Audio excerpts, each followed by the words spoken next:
Bismillahirrahmanirrahim. Assalamualaikum warahmatullahi wabarakatuh. Alhamdulillahirabbil alamin. Wassalatu wassalamu ala asyrofil anbiya'i wal mursalin sayyidina wa maulana Muhammadin wa ala alihi wasallam. Kepada yang terhormat Bapak Purwonto selaku pengelola Kafe ITM Muda, kepada yang kami hormati Bu Ida selaku pemateri calon guru penggerak, beserta teman-teman sejawat yang kami sayangi dan banggakan. Marilah kita selalu memanjatkan rasa puja dan puji syukur kita kehadiran Allah Subhanahu wa Ta'ala yang memberikan kenikmatan kepada kita semua sehingga kita masih bisa berkumpul di sini dalam keadaan sehat walafiat. Salawat serta salam selalu kita berikan puji Tuhan beliau Nabi Muhammad Rasulullah SAW yang selalu kita nantikan syafaatnya bisa berbulan. Semoga kita bergolongan dengan kepada Bunda Ayahku dan teman-teman semuanya. Perkenalkan, saya selaku pembawa acara di acara praktiknya Bunda Ida. Semoga nanti kita berkenan dengan acara. Marilah kita baca doa terlebih dahulu, semoga semuanya diberikan kelancaran. Alhamdulillah.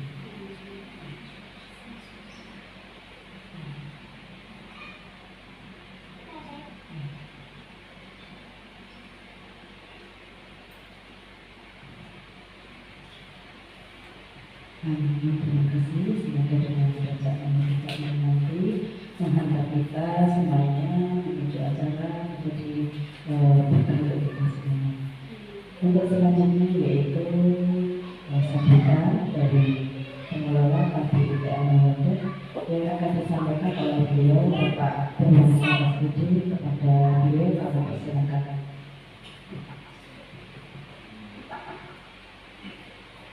Terima kasih Bu Dai Sofi atas waktunya. Assalamualaikum warahmatullahi wabarakatuh.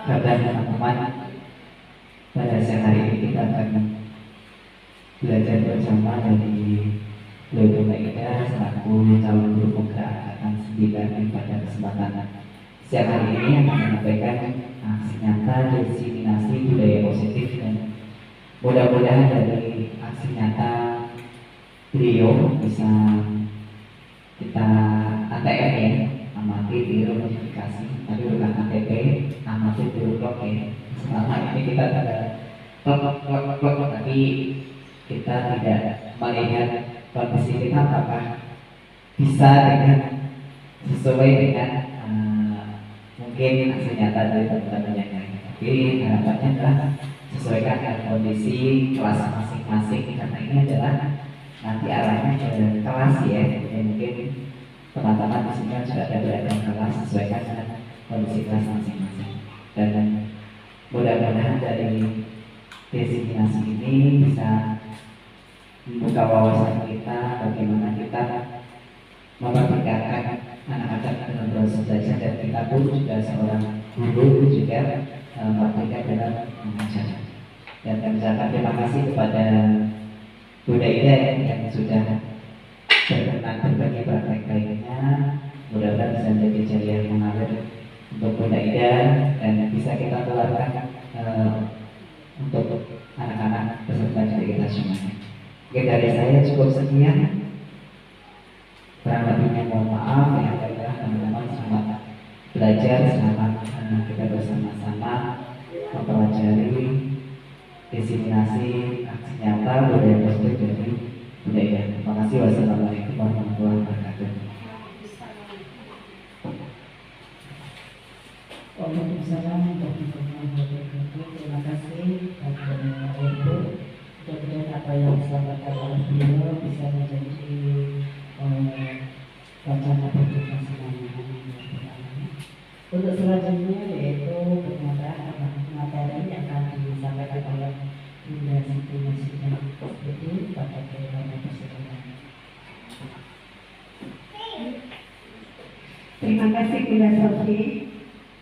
Assalamualaikum warahmatullahi wabarakatuh. kepada yang terhormat Bapak Purwanto SPD selaku pengelola KBP Al-Mawadah, kepada yang kami hormati juga teman-teman pejuang pendidikan anak usia dini KB TKIP Al-Mawadah. Terima kasih atas kehadirannya dalam kegiatan pada siang hari ini.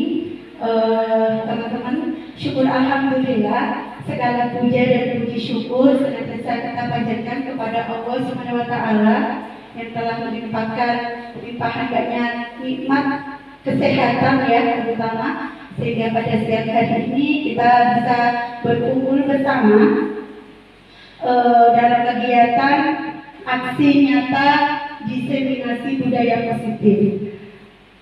Kegiatan ini merupakan salah satu tugas aksi nyata saya dalam mengikuti pendidikan guru penggerak.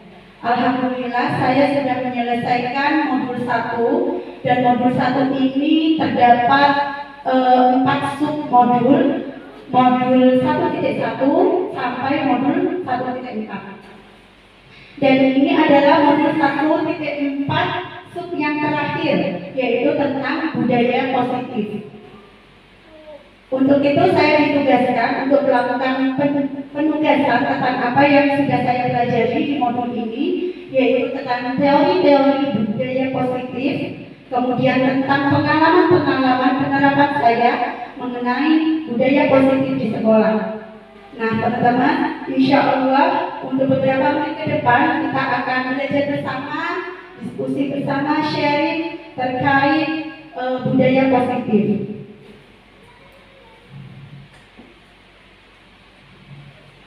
Konsep inti atau budaya konsep inti atau konsep utama budaya positif itu yang pertama ada perubahan paradigma belajar, yang kedua disiplin positif, yang ketiga nilai-nilai kebajikan, yang keempat dasar kebutuhan dasar manusia, lalu yang kelima motivasi perilaku manusia, yang keenam posisi kontrol guru, yang ketujuh keyakinan kelas, dan yang kedelapan segitiga restitusi.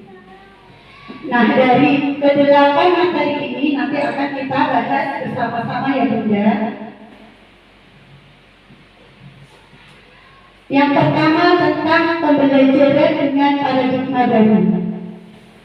Pembelajaran dengan paradigma baru merupakan pembelajaran yang dirancang berdasarkan prinsip pembelajaran berdiferensiasi. Kita tahu semua ya Bunda, berdiferensiasi itu memberikan pembelajaran sesuai kebutuhan anak, karakteristik anak, minat dan bakat anak, sehingga siswa belajar sesuai kebutuhannya berdasarkan tahap perkembangan sesuai teori psikologi modern untuk mewujudkan profil pelajar Pancasila. Teman-teman masih ingat profil pelajar Pancasila apa aja? Iya, yang pertama beriman dan bertakwa kepada Tuhan Yang Maha Esa. Lalu yang kedua ada berkebinekaan global ya teman-teman ya. Terus ada mandiri, gotong royong, benaran kritis, dan juga kreatif. Itu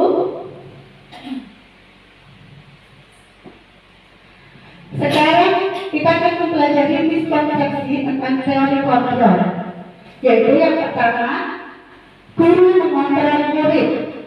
Sebetulnya kita tidak bisa mengontrol murid jika dia tidak mau. Harus ada dorongan sendiri dari dirinya murid. Motivasi intrinsik. Kemudian yang kedua, semua penguatan positif, efektif, dan bermanfaat. Penguatan positif, efektif, dan bermanfaat semisal rujukan dan nasihat-nasihat jika terlalu dalam, murid bisa ketergantungan dan tidak mandiri dalam mengontrol dirinya. Kemudian yang ketiga, kritik dan membuat rasa bersalah. Rasa bersalah mampu menguatkan karakter. Kritikan ini dapat membuat anak merasa bersalah dalam penguatan karakter. Kalaupun kita harus mengeluarkan kritikan, akan kritiklah secukupnya, dan kritikan tersebut harus membangun, bukan malah membuat murid tidak percaya diri. Kemudian miskonsepsi yang keempat yaitu orang dewasa berhak memaksa. Menentukan pilihan adalah hak masing-masing manusia. Jadi kita tidak berhak memaksa. Seperti itu teman-teman. Lalu kita akan belajar selanjutnya mengubah paradigma stimulus respon ke pendekatan teori kontrol. Stimulus respon, realitas atau kebutuhan kita sama. Tapi di teori kontrol, realitas kebutuhan kita berbeda. Saya dan juga Sofi tentu berbeda kebutuhannya. Nah, seperti itu. Kemudian kedua, semua orang melihat hal yang sama. Pada teori kontrol, setiap orang memiliki gambaran pandangan yang berbeda-beda. Yang ketiga, kita mencoba mengubah orang agar berpandangan sama dengan kita. Teori kontrol menyatakan kita berusaha memahami pandangan orang lain tentang dunia. Kemudian stimulus respon, perilaku buruk dilihat sebagai suatu kesalahan. Kalau di teori kontrol, semua perilaku memiliki tujuan. Orang lain bisa mengontrol saya. Pada teori kontrol, hanya Anda yang bisa mengontrol diri Anda sendiri. Saya bisa mengontrol orang lain, orang lain Anda tidak bisa mengontrol orang lain. Pemaksaan ada pada saat rujukan gagal. Di teori kontrol, kolaborasi dan konsensus menciptakan pilihan-pilihan baru. Dan yang terakhir, model berpikir menang dan kalah. Kalau di teori kontrol, model berpikir menang-menang. Seperti itu. Nah, yang kedua kita akan membahas tentang disiplin positif. Teman-teman tahu disiplin positif itu apa? Sering ya kita ke anak-anak kita, murid-murid kita, ayo disiplin nak, seperti itu. Kira-kira ada yang mau menjawab? Iya, salah satu contohnya berangkat ke sekolah tepat waktu. Nah, di disiplin dari kata disiplina yang artinya belajar. Disiplin mengacu pada disiplin diri yang memiliki tanggung jawab terhadap apa yang dilakukannya berdasarkan nilai-nilai yang diyakini. Disiplin positif ini merupakan salah satu cara penerapan disiplin yang bertujuan untuk menumbuhkan kesadaran diri serta memberdayakan peserta didik tanpa imbalan, penghargaan, reward atau hukuman. Dalam artian disiplin positif diri, anak mempunyai motivasi intrinsik dari dirinya sendiri. Dia tidak memikirkan, aku nanti kalau tidak mematuhi peraturan keyakinan kelas aku akan dihukum, seperti itu. Atau aku melakukan ini supaya aku dapat hadiah dari guru, disayang guru, seperti itu. Nah, sebagai pendidik, tujuan kita adalah menciptakan peserta didik yang memiliki disiplin diri, sehingga mereka berperilaku mengacu kepada nilai-nilai kebajikan dan memiliki motivasi intrinsik dalam perubahan perilaku ke arah yang lebih baik.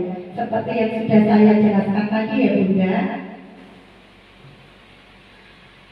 Lalu setelah anak-anak mensepakati peraturan, lalu diyakini timbullah nilai-nilai kebajikan. Nilai-nilai yang disepakati bersama lepas dari suku, bangsa, ras, agama, bahasa maupun latar belakangnya. Ini ada beberapa contoh nilai kebajikan dari institusi organisasi. Yang pertama, kalau anak sudah melakukan keyakinan diri, sudah diimplementasikan setiap harinya, akan terwujudnya nilai-nilai kebajikan terdapat dalam profil pelajar Pancasila yang Bunda. Yang pertama tadi apa teman-teman? Beriman dan bertakwa kepada Tuhan yang Maha Esa dan berakhlak mulia. Yang kedua, berkebinekaan global. Yang ketiga, gotong royong. Yang keempat, mandiri. Yang kelima, kreatif.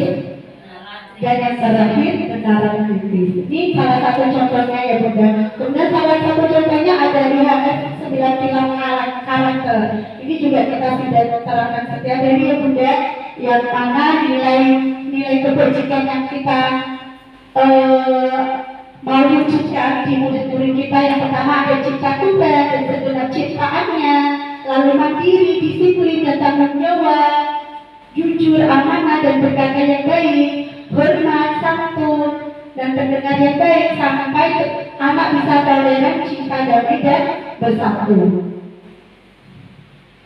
Harapannya setelah kita membuat kesepakatan kelas, lalu anak-anak meyakini, harapannya bisa terwujud nilai-nilai kebajikan yang sudah kita harapkan. Lalu materi berikutnya yaitu tentang kebutuhan dasar manusia. Bunda-bunda tahu kebutuhan manusia apa aja Bunda? Makan, minum, pakaian, tempat tinggal. Ya, ini kita akan membahas ya Bunda, kebutuhan dasar manusia. Apa itu kebutuhan dasar manusia? Kebutuhan dasar manusia adalah segala sesuatu yang bisa kita lakukan untuk mendapatkan apa yang kita inginkan.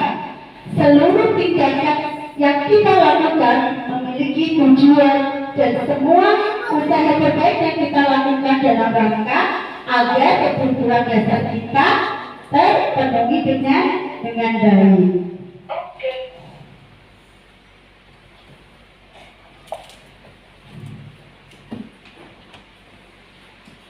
Nah, ini Bunda, ada 5 kebutuhan dasar manusia.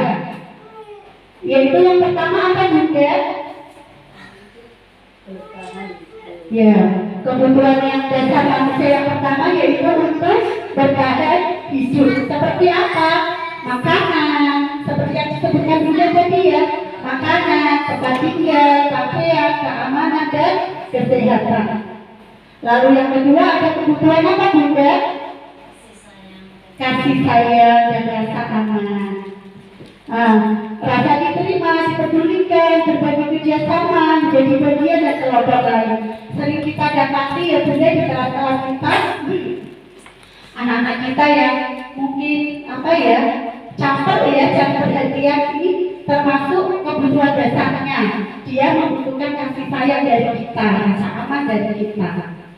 Kemudian yang ketiga penguasaan, yaitu harga diri, memimpin, keinginan untuk dianggap, berprestasi, diakui, dan didengarkan. Kebutuhan dasar yang keempat yaitu kebebasan.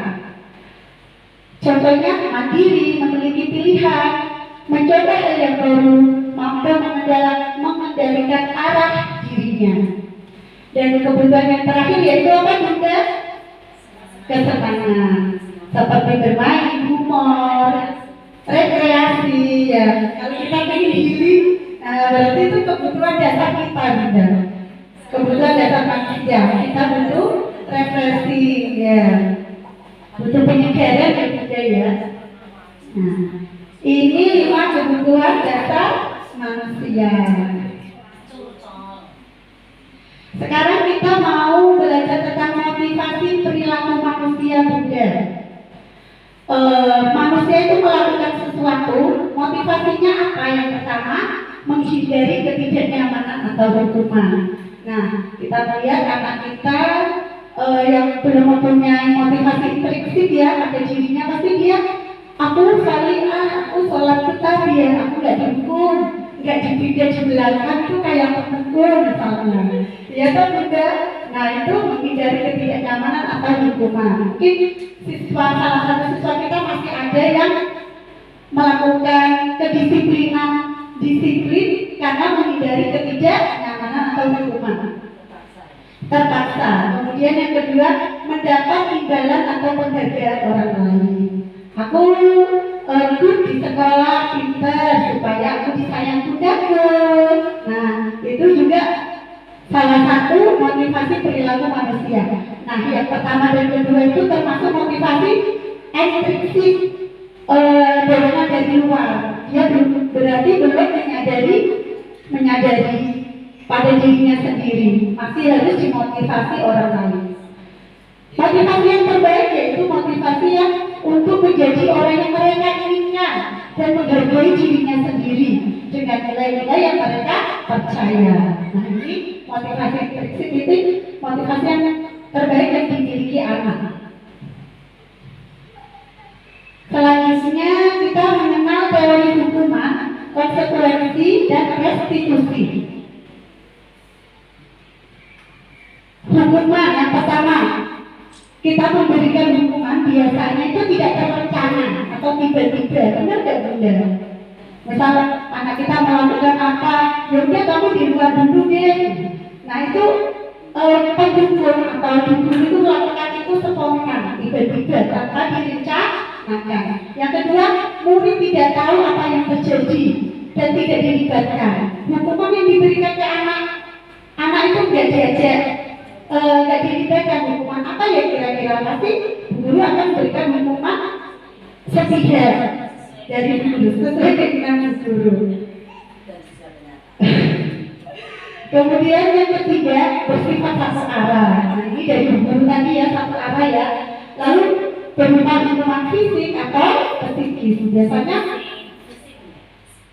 kadang kita suruh coba lari 5 kali ya. Nah itu ya, itu ciri-ciri hukuman ya Bunda. Lalu kita mengenal konsekuensi. Yang pertama, terencana atau disepakati sesuai aturan. Biasanya kita sudah mempunyai aturan atau kesepakatan di kelas. Kalau anak tidak mematuhi, dia dapat konsekuensi. Misalnya suruh apa, seperti itu. Itu maksudnya konsekuensi. Kemudian kedua, murid tidak tahu apa yang terjadi, tidak dilibatkan. Seperti tadi hukuman ya Bunda. Nah, kemudian yang terakhir restitusi, proses menciptakan kondisi bagi murid untuk memperbaiki kesalahan. Kemudian yang kedua, proses untuk kolaboratif yang mengajarkan murid untuk mencari solusinya sendiri. Dan yang ketiga ini yang paling terbaik itu restitusi. Nanti kita bahas ya Bunda, restitusi itu apa. Nah, sekarang kita coba mengetek Bunda. Coba kita ya Bunda ya, hukuman atau konsekuensi. Mencatat 100 kali di dalam buku kalimat. Saya tidak akan terlambat lagi karena terlambat ke sekolah. Termasuk apa Bunda? Hukuman. Ya. Kemudian yang kedua, lari memiliki lapangan basket 2 kali karena terlambat dari sekolah. Hukuman. Membersihkan coretan yang dibuatnya di meja. Konsekuensi. Murid diminta untuk tes up 15 kali karena tidak menggunakan masker ke sekolah. Hukuman. Kemudian menggantikan kertas tugas teman yang telah dicoret-coret. Konsekuensi. Dan yang terakhir, berjemur di lapangan basket pukul 12 siang karena mengobrol dengan teman. Nah, teman-teman kira-kira teman-teman sudah melakukan apa aja cara kita? Hukuman dan konsekuensi. Iya. Berarti kami yang benar. Tapi hukumannya ada segitunya kalau. Nah, teman-teman, bunda-bunda, menurut bunda-bunda, hukuman dan konsekuensi mana yang lebih baik? Konsekuensi ya. Coba kita lihat ya. Konsep disiplin dengan identitas gagal. Termasuk identitas gagal itu yang pertama ada hukuman. Karena apa? Hukuman itu memberikan dampak kepada murid kita. Yang pertama bisa menyakitkan hatinya, lalu membuatnya tidak nyaman. Murid merasa takut. Iya. Terus memaksa. Biasanya pasti bu guru memaksa anak ya. Terus murid menyembunyikan kesalahan, jadi dia tidak jujur karena takut dapat hukuman nantinya, akhirnya dia tidak jujur. Kemudian murid menjadi rendah diri. Sedangkan penghargaan ternyata juga itu ya Bunda, termasuk disiplin dengan identitas gagal. Karena kenapa tidak efektif? Karena anak itu nantinya jadi tidak mempunyai motivasi dari dirinya. Motivasinya dari luar, aku harus baik karena mau dapat hadiah dari bunda. Harganya bentuk barang ya.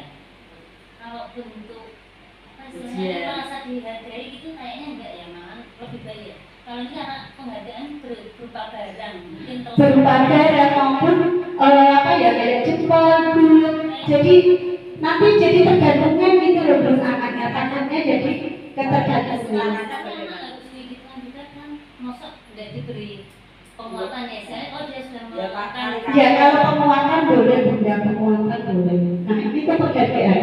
Di dalam teori yang menurut saya pelajari seperti itu bunda. Terus dapat merusak hubungan dengan adanya penghargaan di dalam kelas tuh. Oh yang dapat itu terus meskipun anak tersebut belum memberikan istilahnya menunjukkan pencapaian yang bagus seperti temannya itu, tapi itu membuat iri, jadi iri hati di teman-teman itu. Lalu mematikan kreativitas. Ini tuh jadi misal ada anak di kelas ini, dia dikasih penghargaan dari gurunya. Jadi dia tuh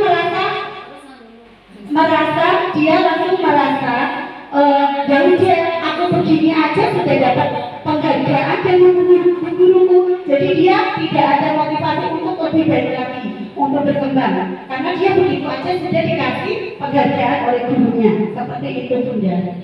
Lalu merampas hak untuk menghargai dirinya. Jadi anak itu merasa belum bisa menghargai dirinya karena dia meminta dihargai oleh orang lain atau guru ya. Kemudian kita mengenal konsep disiplin dengan identitas yang sukses. Dan seperti apa? Ada dua benda. Yang pertama konsekuensi. Kekuatannya dalam jangka pendek, meskipun memberikan dampak yang positif bagi anak, tapi jangkanya cuma pendek ya bunda. Lalu yang kedua perlu monitoring berkelanjutan. Ini anak harus dipantau sama gurunya. Ya, lalu ada stimulus dan respon. Anak, kamu harus begini, supaya begini misalnya. Jadi dapat pancingan, mas minumnya tumpah ya.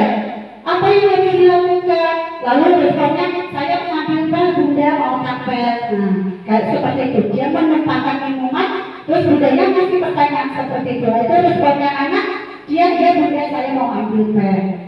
Kemudian ada murid menghormati peraturan.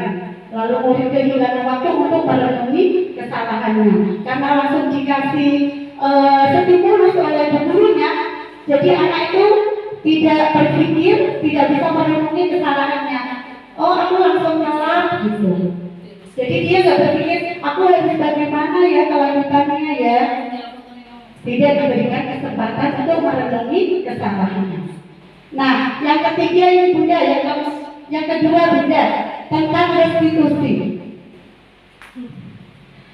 Tentang restitusi ya bunda, restitusi itu murid bertanggung jawab atas kesalahannya.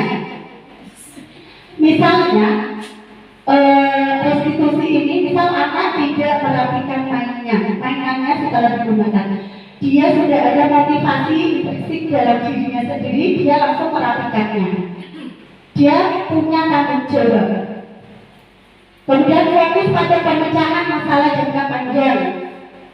Lalu murid menghormati diri dan orang lain. Kemudian ada teori kontrol, anak memegang kontrol dirinya sendiri. Lalu murid bersemangat memperbaiki kesalahan. Nah, kira-kira dari konsekuensi sama restitusi ini yang paling baik yang mana bunda?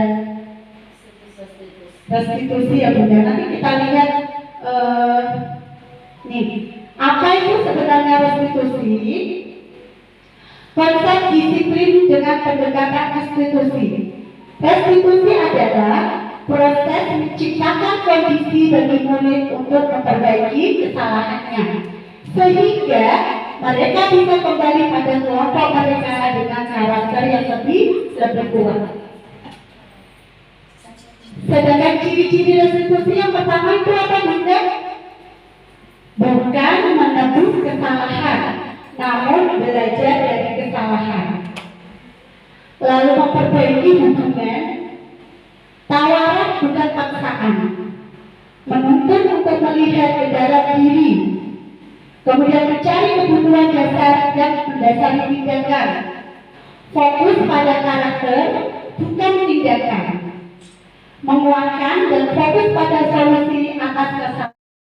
Nah Bunda, ada 5 posisi kontrol guru. Ya, yang pertama kita sebagai apa Bunda? Penunggu. Lalu yang kedua, pembuat rasa bersalah. Yang ketiga, teman. Yang keempat, mantau. Dan yang terakhir, manajer. Nah, kita nanti masuk. Saya sebagai apa sih biasanya nanti Bunda-bunda akan tahu. Nah, ini contoh penerapan 5 posisi kontrol guru. Pada kasus siswa selalu datang terlambat ke sekolah. Kalau kita sebagai pembuku, pernyataannya biasanya begini: berdiri di depan pintu kelas selama 1 jam. Dulu kita pernah merasakan ya Bunda ya, seperti itu ya. Diri sendirian sana di pojokan, seperti itu. Lalu membuat rasa bersalah. Pernyataannya biasanya, berapa kali Bunda menasihati kamu nak, tapi kamu selalu mengecewakan Bunda. Jadi anaknya terus merasa bersalah. Oh iya, saya terlambat ya, seperti itu.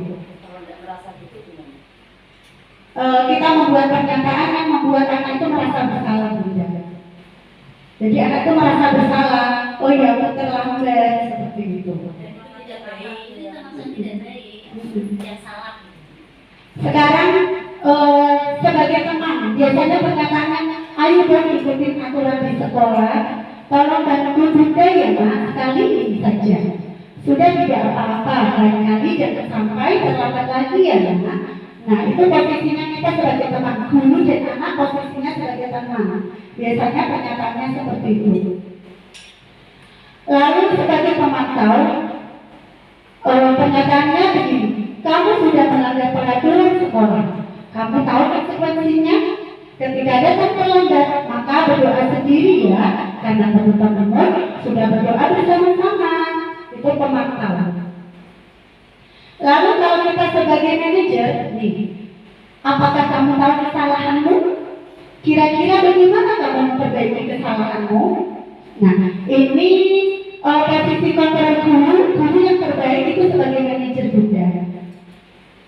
Jadi kita tidak menghakimi anak, dan anak itu mencari solusi untuk dirinya sendiri. Misal datang terlambat, kita menanyakan kenapa kamu bisa terlambat, lalu upaya apa yang harus kamu lakukan supaya besok tidak terlambat.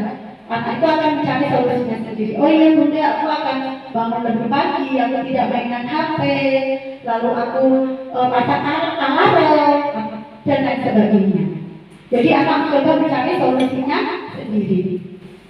Nah, dari tujuan kelima posisi kontrol guru pada siswa adalah yang paling terbaik itu untuk mencapai posisi manajer, di mana pada posisi ini siswa dapat menjadi pribadi yang mandiri, merdeka dan bertanggung jawab atas segala perilaku dan sikapnya yang pada akhirnya dapat menciptakan lingkungan yang positif, aman dan nyaman. Nah Bunda, kita saksikan ya Bunda video tentang konsep 5 kontrol tadi. Silakan disimak.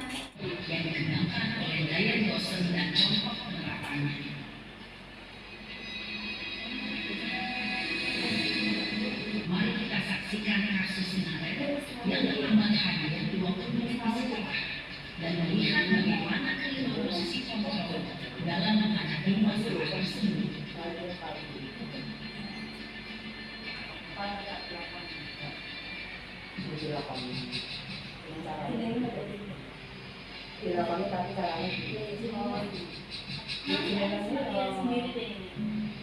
Yang tahu posisi kita sendiri.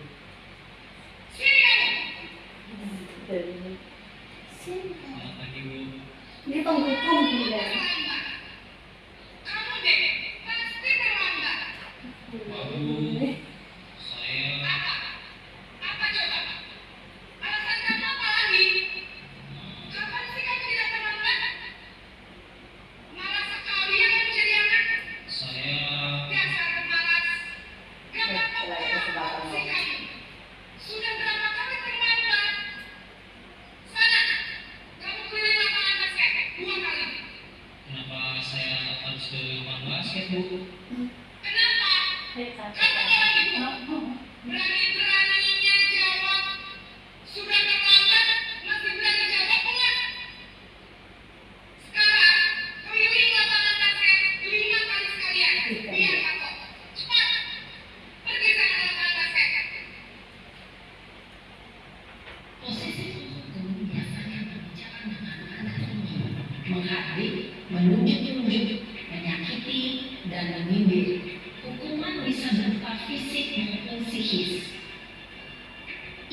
dan Bapak Guru hebat.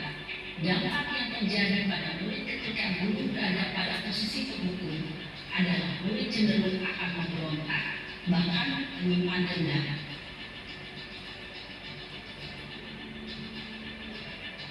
Nah, ini posisi membuat merasa bersalah ya, Bu ya.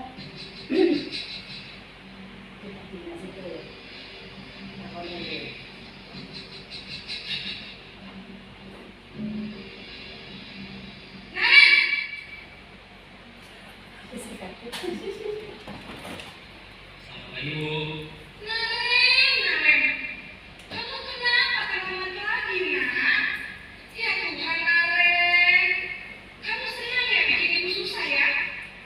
Kalau kamu terlambat lagi, nanti ibu yang ditegur bapak kepala sekolah, nak. Disangka ibu tidak bisa membina kamu. Duh, gimana ini? Maaf Bu, Duh, Gusti Naren, kamu suka ya kalau ibu ditegur bapak kepala sekolah? Terus, sekarang ibu harus tulis apa ini di buku absen? Ini kamu sudah sering terlambat loh. Ibu harus apa coba? maaf Bu, maaf sekali. Ya sudah, lain kali jangan bikin ibu susah lagi ya, Nak, ya. Ibu tidak akan kuat lagi kalau kamu begini terus. Bisa jangan pulang kalau ibu ditegur bapak kepala sekolah. Sana cepat ke kelas. Maaf ya Bu, maaf sekali. Posisi pembuat rasa bersalah berbicara dengan nada tenang, cenderung lembut, namun kata-kata yang diutarakan membuat murid merasa menjadi orang yang gagal, memandang buruk dirinya sendiri, merasa tidak berharga, dan tidak sanggup membahagiakan orang lain. Ketika guru mengambil posisi pembuat rasa bersalah, murid akan menganggap dirinya yang bersalah dan ia akan menyimpan emosi negatif tersebut di dalam dirinya. Nah, selanjutnya posisi teman Bunda.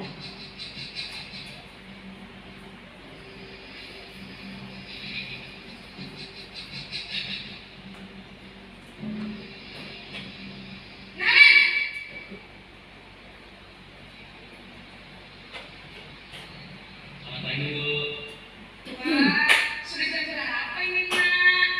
Terlambat lagi ya, sayang. Iya Bu, habis ibu saya membawakan saya Bu. Kamu malah menyalahkan ibu kamu. Kamu bukannya anak-anak yang paling kencang. Kok terlambat sih? Iya Bu, saya memang lambat bangun tadi. Jadi biarpun saya lari kencang, tetap gak kencang Bu. Ya sudah sana, nanti lain kali larinya lebih kencang lagi ya, biar gak terlambat lagi. Bikin senang ibu, demi ibu, bisa kan? Bisa lah Bu. Ya sudah sana ke sekolah, ibu beresin urusan absen kamu. Kamu ini ada-ada saja. Dalam posisi teman, guru berbicara dengan nada suara ramah, akrab, cenderung bersenda gurau untuk menjaga suasana tetap santai. Murid akan merasa senang, aman, dan akrab dengan guru. Identitas yang tercipta adalah identitas sukses atau berhasil. Namun, perlu diingat, karena ini masih dorongan eksternal, maka ada faktor ketergantungan dari murid kepada orang tertentu. Di sini guru absennya, sehingga di lain waktu murid bisa berperilaku baik, namun hanya kepada orang-orang tertentu saja.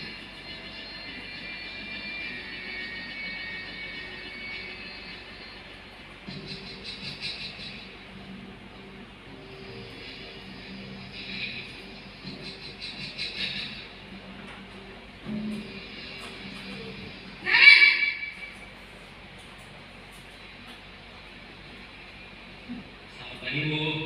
Naren, apa peraturan sekolah kita tentang jam berapa kita harus masuk sekolah, Nak? Kita harus di sekolah jam 7 Bu. Iya betul, sekarang sudah jam 7.20. Naren sudah tahu konsekuensinya jika terlambat hadir. Paham Bu, saya harus tinggal kelas pas jam istirahat. selama 20 menit. Ya benar, konsekuensinya demikian. Jadi nanti jam 9.30 pas istirahat, kamu harus tinggal di kelas, kerjakan tugas tambahan untuk ketertinggalan kamu, ya. Baik Bu. Posisi pemantau mengandalkan penghitungan atau data untuk mengontrol murid. Guru mengarahkan murid berdasarkan peraturan dan konsekuensi. Seorang pemantau menunjukkan bahasa tubuh dan ekspresi wajah yang datar dan cenderung formal.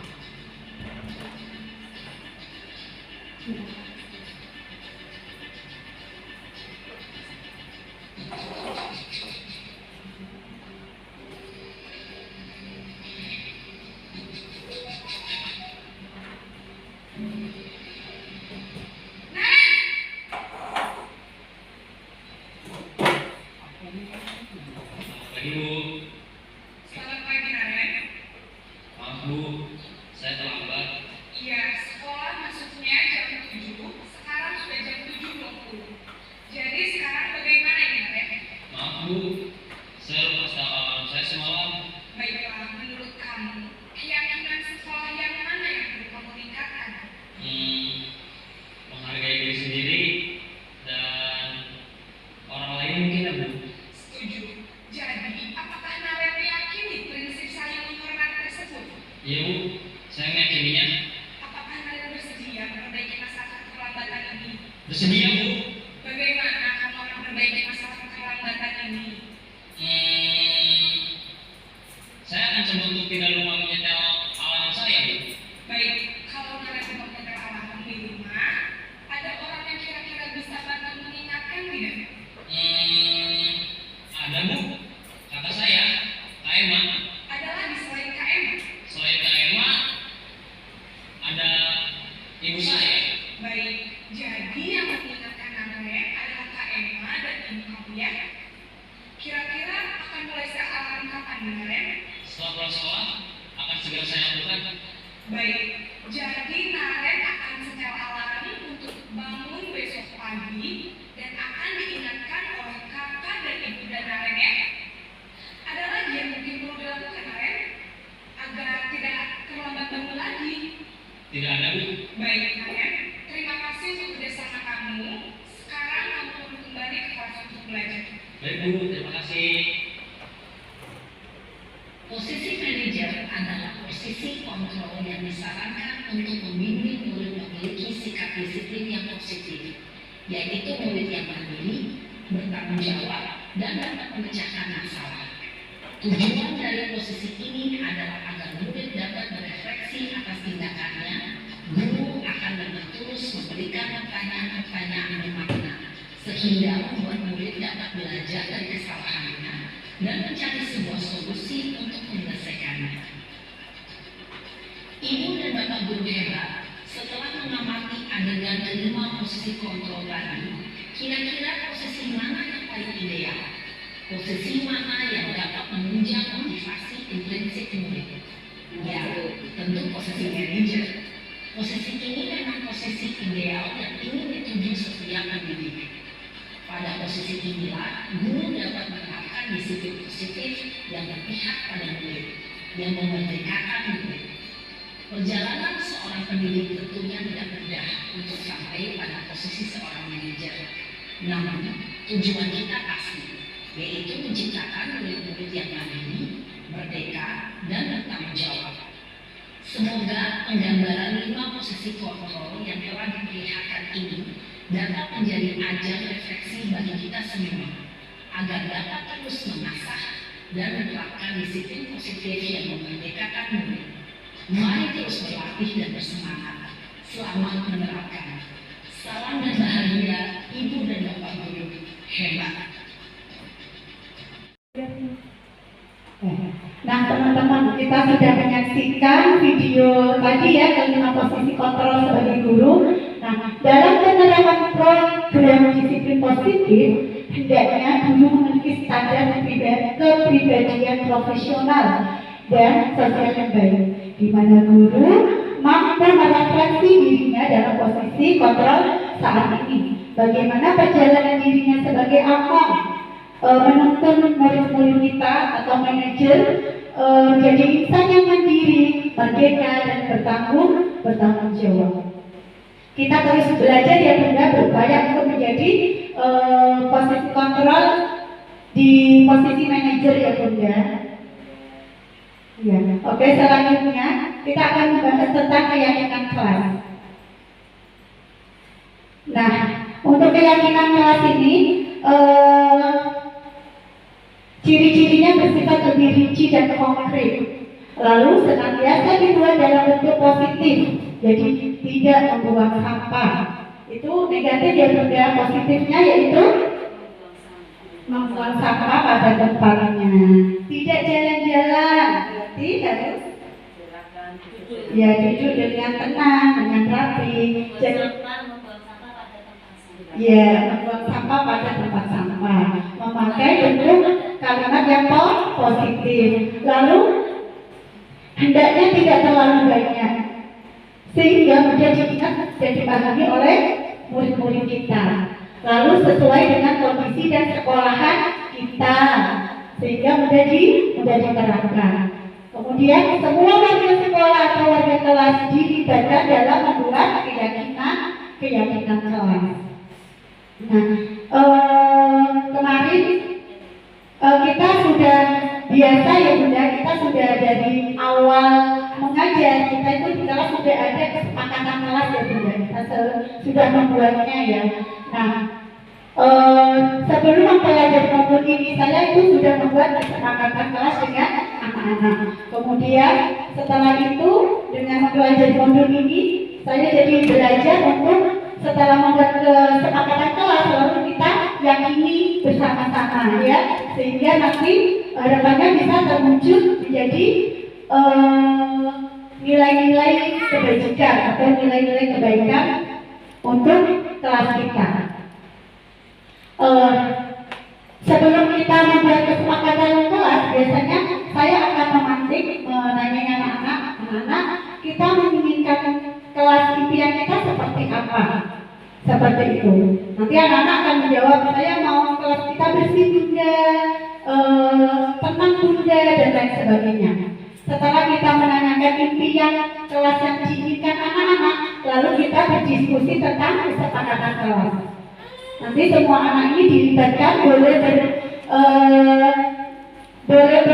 memberikan gagasan atau berpendapatnya seperti apa kesepakatannya yang disepakati bersama. Lalu merumuskan keyakinan kelas menjadi keyakinan kelas.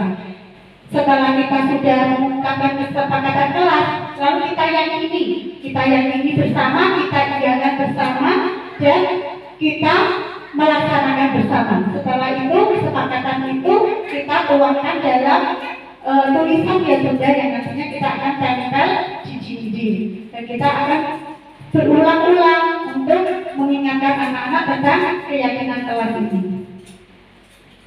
Kenapa sih Bunda kita harus ada kesepakatan kelas lalu terwujud keyakinan kelas? Kira-kira kenapa Bunda? Supaya apa tujuan kita?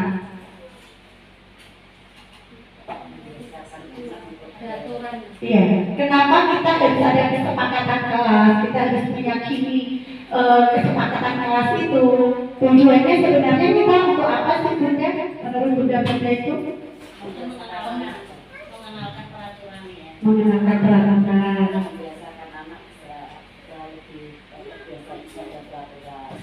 Membiasakan anak supaya tahu aturan. Nah, untuk membuat kesepakatan kelas ini, tentunya Bunda-Bunda punya harapan ya, punya harapan di kelas masing-masing. Kelasku akan seperti apa ya, saling menghormati, apa saling sayang, saling menghargai, seperti itu Bunda. Timbul nilai-nilai kebaik jika di dalam kelas. Kemudian ini dokumentasi keyakinan kelas pada kelompok saya, di kelas saya kelompok B1. Kami sudah berdiskusi berulang-ulang dengan anak-anak dan keyakinan kelas, kesepakatan kelas. Bila dari kita ulang-ulang, memang ini ya Bunda, tidak instan, memang masih berproses sungguh memberikan dampak yang baik untuk anak-anak kita. Nah, ini keyakinan kelas yang disepakati anak-anak itu salah satunya ada saling menghormati, lalu saling tenang, menjaga kebersihan, setelah main dibereskan. Itu keyakinan kelas yang ada di kelompok B1. Sekarang kita mau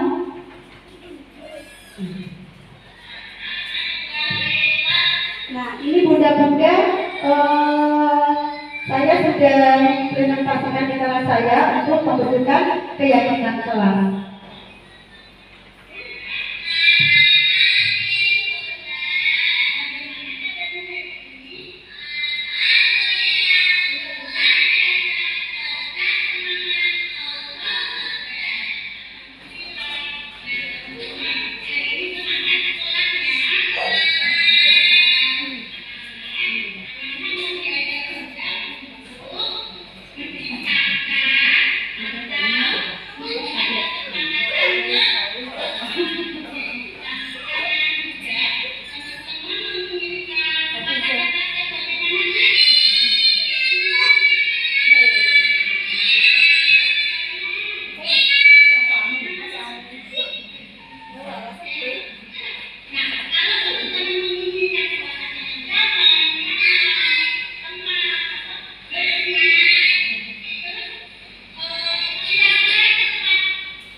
Itu ya bunda ya, implementasi yang sudah saya terapkan di kelas saya kelompok B1. Kemudian nih kita akan bahas tentang keyakinan kelas. Keyakinan kelas dapat menganalisis pentingnya memiliki keyakinan kelas atau sekolah sebagai fondasi dan arah tujuan yang akan menjadi landasan dalam memecahkan konflik atau permasalahan di dalam sebuah kelas atau sekolah. Yang kedua, dapat menjelaskan proses pembentukan dari peraturan-peraturan beralih ke keyakinan kelas. Lalu, dapat berpikir kritis, kreatif, reflektif, dan terbuka dalam menggali nilai-nilai yang dituju pada peraturan yang ada di sekolah. Yang terakhir kita akan membahas tentang segitiga restitusi. Nah, ini materi baru untuk kita semua ya Bunda. Saya juga baru mengetahui di modul 1.4 ini tentang segitiga restitusi. Apa itu segitiga restitusi? Segitiga restitusi suatu proses dialog yang dijalankan oleh guru agar dapat menghasilkan murid yang mandiri dan bertanggung jawab. Di segitiga restitusi ini, yang pertama kita dapat menstabilkan identitas. Caranya yang pertama kita melakukan menstabilkan identitas. Lalu yang kedua, validasi tindakan yang salah. Dan yang ketiga, menanyakan keyakinan. Nah, yang pertama menstabilkan identitas. Berdasarkan prinsip membuat kesalahan adalah bagian dari proses pembelajaran. Contoh ungkapannya, berbuat salah itu tidak apa-apa. Tidak ada manusia yang sempurna. Saya juga pernah melakukan kesalahan seperti itu. Kita bisa menyelesaikan masalah ini. Bapak Ibu tidak tertarik dengan kesalahanmu, tapi Bapak Ibu ingin mencari solusi dari permasalahan ini. Kamu berhak merasa begitu. Yang terakhir, apakah kamu senang menjadi teman yang baik buat dirimu sendiri? Nah, kita menstabilkan identitas anak. Misalnya juga kita bisa menanyakan kabar ke anak, bagaimana kabarnya, seperti itu.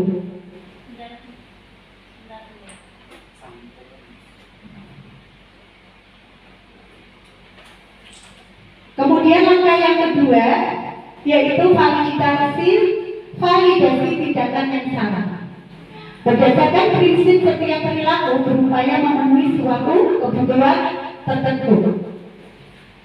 Pernyataannya, kamu pasti punya alasan mengapa melakukan itu. Padahal kamu bisa melakukan yang lebih buruk dari itu. Kamu patut bangga karena telah melindungi sesuatu yang penting buatmu. Kamu boleh mempertahankan sikap itu, tapi kamu harus menambahkan sikap yang baru atau yang lebih baik lagi. Itu validasi tindakan yang salah. Kemudian yang ketiga, menanyakan keyakinan. Kita dapat menanyakan keyakinan kelas kepada anak-anak kita berdasarkan prinsip dari kontrol bahwa pada dasarnya kita termotivasi secara intensif. Dari menanyakan keyakinan kelas ini akan timbul motivasi intensif pada diri anak untuk memperbaiki kesalahannya. Kita dapat menanyakan apa keyakinan kelas kita, lalu nilai-nilai apa yang telah kita sepakati bersama, kemudian seperti apa gambaran sebuah kelas yang kamu inginkan. Kamu ingin menjadi orang yang seperti apa? Itu pertanyaan yang dapat kita berikan pada saat menanyakan keyakinan kepada anak. Ini saya sudah mengimplementasikan kepada murid saya saat saya mendapati anak saya yang dua kasus. Yang pertama dia tidak mau memberikan mainannya, langsung ditinggal begitu saja. Dan yang kedua dia mau menguasai mainannya, tidak mau berbagi. Saya melakukan tahapan restitusi. Silakan disimak.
Oke teman-teman, itu praktik restitusi saya pada anak didik saya ya.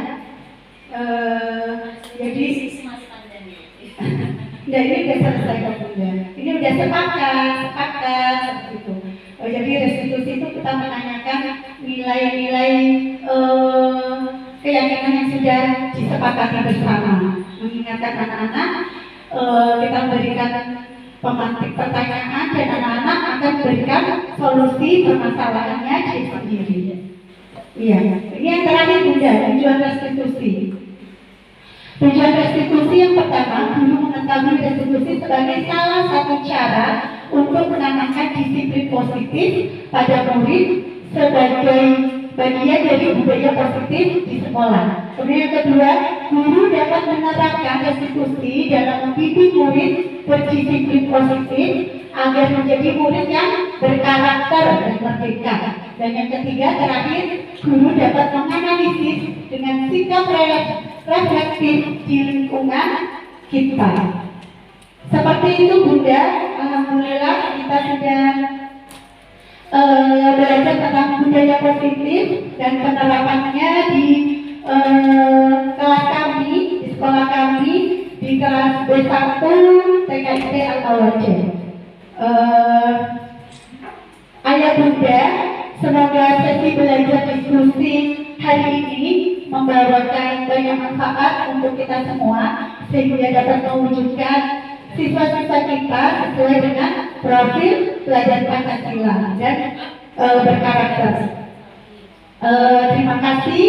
Sekian dari saya. Mohon maaf apabila ada kesalahan dalam pengajian materi. Saya mohon maaf sebesar-besarnya. Wabillahi taufiq wal hidayah. Wassalamualaikum warahmatullahi wabarakatuh.